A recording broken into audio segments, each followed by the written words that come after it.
নমস্কার। নির্মলানন্দে সবাইকে সুস্বাগতম। গুরুদেব প্রভু শ্রীকৃষ্ণ রাধা মায়ের আশীর্বাদকে সারথি করে শ্রীমদ্ ভগবদ গীতা পরমমন্ত্র দিয়ে শুরু করছি আজকের গীতা পাঠ। শ্রীকৃষ্ণ হৃদয় গীতা সংসার মলনাশিনীম জ্ঞানং ভক্তিম মুক্তি ধাত্রীম গীতা দেবীম নমস্তুতে। ওম নমো ভগবতে বাসুদেবায়। ওম নমো ভগবতে বাসুদেবায়। ওম নমো ভগবতে বাসুদেবায়। রাধে রাধে রাধে রাধে রাধে রাধে রাধে রাধে রাধে রাধে। শ্রীমদ্ ভগবদ গীতা প্রথম অধ্যায় শ্লোক নম্বর 33। তাইমেव স্থিতা যুদ্ধে প্রাণং ত্যক্ত্বা ধনানি চ আচার্য পিতরঃ পুত্রঃ তথৈব চ পিতামহः মাতুলः শ্বশুরः পুত্রः শ্যালা সম্বন্ধিনস্তথা। আচ্ছা, এখানে একটুখানি কিভাবে সংস্কৃততে উচ্চারণ করা যায় সহজে সেটা একটু বাংলা হরফে লিখে বুঝিয়ে দেওয়ার চেষ্টা করেছি, এবং চান্টিংয়ের সুবিধার জন্য একটু প্লাস প্লাস দিয়ে অক্ষরগুলোকে একটু সাজিয়ে নিয়েছি। প্রথম লাইনের প্রথম পাঠটা বলে দিই। ত ইমা বাস্তিতা যুদ্ধে, এইটুকুনি। আচ্ছা, তটা যেমন আছে তেমন থাকবে। ইমের পরে একটা হয়ের মতো অক্ষর দেখা যাচ্ছে, এটা কিন্তু মাত্রা নেই, এটাকে বলে অবগ্রহ। এর কাজ হচ্ছে আগের অক্ষরটাকে এক মাত্রা করে বাড়িয়ে দেওয়া। যেমন এখানে আমি একটু লিখে দেখিয়ে বুঝিয়ে দেওয়ার চেষ্টা করেছি।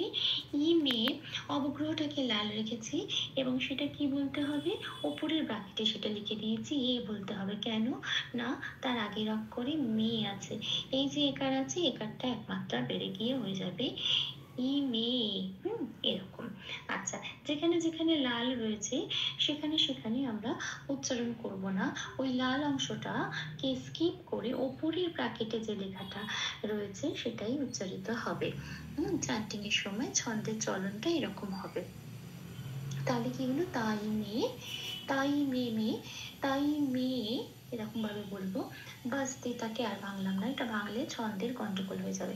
সেই জন্য বস্তিতা, বটাকে একটু লাল রেখেছি কারণ এখানে ডান দিকে বেগুনি রঙের ক্যালেন্ডারে 2 নম্বরে তালিকাভুক্ত করেছি। বকে সংস্কৃততে ব বলা যায় না, ও প্লাস ও বলতে হয়, ঠোঁটটা খুলে উচ্চারণ করতে হয় ও। তাহলে কি বলবো, তাই মেয়ে স্থিতা, যেমন আছে তেমন। আচ্ছা, যুদ্ধে, যুদ্ধতে একটু 1 নম্বরে তালিকাভুক্ত করে দিয়েছি। অন্তস্থ জকে সংস্কৃততে হস্য প্লাস অন্তস্থ ইয় বলে উচ্চারিত হয়। তাহলে এখানে আছে যুদ্ধে, মানে হস্য প্লাস অন্তস্থ হস্য ইউ, ইউ হবে। হ্যাঁ, আর ধয় ধয় একারকে একটু ছন্দের সুবিধার জন্য ভেঙে নিয়েছি। ডটাকে যখন ভেঙে বার করে আনছি তখন দয় হসন্ত হয়ে যায়, আর যখনই কোনো অক্ষরের নিচে হসন্ত লেগে যায় তখন ওই অক্ষরকে আর আলাদা করে উচ্চারণ করা যায় না, সেটা আগের অক্ষরের সাথে মিলে উচ্চারিত হয়। এখানে যেমন ইউ, ইউর সাথে মিলে যুদ্ধে হবে। হ্যাঁ, এটা। এবার আসি পরের পার্টে। প্রথম লাইনের সেকেন্ড পার্টটা হচ্ছে প্রাণাং ত্যক্ত্বা ধনানি চ। দেখি এটা কিভাবে ভাঙা যায় সংস্কৃততে। আচ্ছা, প্রাণাংটা যেমন আছে তেমনই রাখলাম। এখানে বলে দিই, অনুস্বার জেনারেলি সংস্কৃততে ময় হসন্ত দিয়ে বলে, কিন্তু এখানে যেহেতু মাঝখানে অনুস্বার আছে, এটা সংসারেও হয়, সংসারেও যেমন মাঝখানে অনুস্বার আছে তখন কিন্তু অনুস্বারটা অনুস্বার হিসেবেই বলবো। এখানে যেহেতু শেষে নেই সেই জন্য মাঝখানে আছে বলে প্রাণাংটা প্রাণাং হিসেবেই রাখলাম। আচ্ছা, স্তোয়া, এখানে একটু লাল দিয়েছি কারণ জ ফলার জন্য 1 নম্বরে তালিকাভুক্ত করা হচ্ছে। জকে ওরা হস্য প্লাস অন্তস্থ ইয় বলে, সেই জন্য এখানে যন্ত্রের শয় দফলাটাকে আমরা হস্য প্লাস অন্তস্থ হিসেবে উচ্চারণ করবো স্তিয়া। যন্ত্রের শয়তয়ের সাথে হস্য প্লাস অন্তস্থ পড়িয়ে দিলে এটা যে উচ্চারণ হয় স্তিয়া, ঠিক সেই উচ্চারণটা হবে প্রাণাং স্তিয়াক। আচ্ছা, এখানে কয় হসন্তটা করতে কি এলো, কারণ এখানে পরের অক্ষরটা আছে কয় তয় বয় আকার, এই কয় তয়টাকে ভাঙা হলো। কটাকে ভাঙলে কয় হসন্ত হিসেবে বেরিয়ে আসে এবং সেটা আগের অক্ষর স্তোয়ার সাথে যুক্ত হয়। তো স্তিয়াকের সাথে যুক্ত হয়ে এটা হলো স্তিয়াক। আর পড়ে রইলো যেটা ত, এই তয়ের সাথে ব লেগে হলো তোয়া। এখানেও একটা লাল দিয়েছি বয়ের জন্য, কারণ বটা ও প্লাস অ হিসেবে উচ্চারিত হয়, 2 নম্বরে তালিকাভুক্ত করা আছে, কিন্তু এখানে আকার আছে, সেই জন্য এখানে বটা হচ্ছে ও প্লাস ওয়া হিসেবে উচ্চারণ হবে। তাহলে কি হলো, প্রাণাংস্তিয়াক তোয়া। ধনান্বিচটা যেমন আছে তেমন হবে, কোনো অসুবিধা নেই। এবার আসি পরের লাইনে, আচার্যা পিতারা পুত্রা, এই অবধি হচ্ছে সেকেন্ড লাইনের ফার্স্ট পার্ট। হ্যাঁ, আর বাকি যেটা পড়ে রইল তথৈব, এটা পরের পার্টের সাথে যুক্ত হবে। এই পুত্ররা, এই শব্দটাকে পুরোটা এই জন্য মাঝখানে রেখেছি, কারণ এটা ভেঙে দুভাগে দুটো দিকে চলে যাচ্ছে। পুত্রা অবধি এই প্রথম পার্টে থাকছে। এবার দেখি কিভাবে এটা সংস্কৃতে ভাঙবো উচ্চারণের জন্য। এবার দেখি আচার্যা আছে মানে অন্তস্থ জয়ে রেপ আছে, এখানে 3 নম্বরে তালিকাভুক্ত করে দেওয়া আছে। যখনই কোনো অক্ষরের সাথে রেপ থাকে বৈষ্ণবের হসন্ত হিসেবে আগের অক্ষরের সাথে যুক্ত হয়ে ওই অক্ষরটা ফ্রি হয়ে যায়। যেমন এখানে আচার্যা আছে, জয় রেপ আছে, তো রেপটা বৈষ্ণব হয়ে চয়াকারের সাথে যুক্ত হয়ে কি হলো, আচার বৈষ্ণব বৈষ্ণব হসন্ত হয়ে আচার হলো। এবার অন্তস্থ জটা ফ্রি হয়ে গেল। আবার আমি অন্তস্থ জয়ে কি রেখেছি, লাল। কেন, কারণ অন্তস্থ জটা আমি 1 নম্বরে তালিকাভুক্ত করে দিয়েছি, ওইটা উচ্চারণ হবে হস্যই প্লাস অন্তস্থ। এবার এখানে যেহেতু অন্তস্থ জয় আকার আছে, সেই জন্য উচ্চারণ হবে হস্যই প্লাস অন্তস্থ আকার ইয়া। এইবার আবার বিসর্গ আছে। এবার একটা মজা হলো যে বিসর্গটা যখন শেষে থাকে তখন পূর্ণ হ হিসেবে উচ্চারণ হয় এবং লিখতেও হয়, এবং ওটা বলিও আমরা হ বলে। কিন্তু এখানে কিন্তু বিসর্গটা মাঝখানে আছে। মাঝখানে মানে এটা কিন্তু শব্দের শেষ অক্ষর নয় বা পংক্তির শেষ অক্ষর নয়, মানে প্রথম পংক্তিটা যেটা ফার্স্ট পার্টের শেষ অক্ষর নয়, এটা শব্দের প্রথম অক্ষর, সেই জন্য এখানে অর্ধ হ হিসেবে উচ্চারণ হবে। তার মানে এখানে উচ্চারিত তো হবে কিন্তু হ বলে বলবো না। আর যেহেতু শুধু উচ্চারিত হবে, হ বলে বলছি না, তার মানে কি এটা হয় হসন্ত হয়ে আগের অক্ষরের সাথে জুড়ে উচ্চারিত হবে। অর্ধ হটা সবসময় ওভাবেই উচ্চারিত হয়। তাহলে এখানে কি হবে, উদ্ধস্ত আকারের সাথে হয় হসন্ত যুক্ত হয়ে বিসর্গটা উচ্চারিত হবে ইয়া। এরকম। তাহলে কি হলো, আচারিয়া। এটা। আচ্ছা, এবার আসি পিতারথে। পিতারথে একদম একই নিয়ম। রটা অর্ধ হ হিসেবে উচ্চারিত হবে, বিসর্গটা অর্ধ হ হিসেবে উচ্চারিত হবে এবং রয়ের সাথে জুড়ে উচ্চারিত হবে পিতা রাহা। হয়ে গেল। আচ্ছা, এবার আসি এই পুত্রাতে। পুত্রাতে একটা বিসর্গ লাগে, পুত্রটাকে বার করে নিচ্ছি, এই পুরো সন্ধিটার থেকে পুত্রটাকে বার করে নিলে হয় বিসর্গ। এবার এখানে একটু ছোট করে বলে রাখি যে সংস্কৃতের একটা রুল বলে রাখি, যে এখানে অরিজিনাল শব্দটা হলো পুত্রা, এরকম বিসর্গ প্লাস তথাই বচন। কিন্তু যেহেতু এটা লাইনের মধ্যে আছে, একটা লাইনের মধ্যে আছে, যেহেতু এই লাইনে সন্ধি করে এটাকে লেখা হয়েছে, তাই সংস্কৃত গ্রামারের একটি রুল আছে যে বিসর্গের পরে যদি কোনো দন্ত ব্যঞ্জন থাকে, মানে ত থ দ দ, যেগুলো জিভ দিয়ে উচ্চারণ করলে দাঁতে থাকে, এখানে যেমন ত আছে, সেটা তখন কি হয়, দন্তস্ব হয়ে যায়। এই বিসর্গটা ইয়ে থেকে জুড়ে গিয়ে।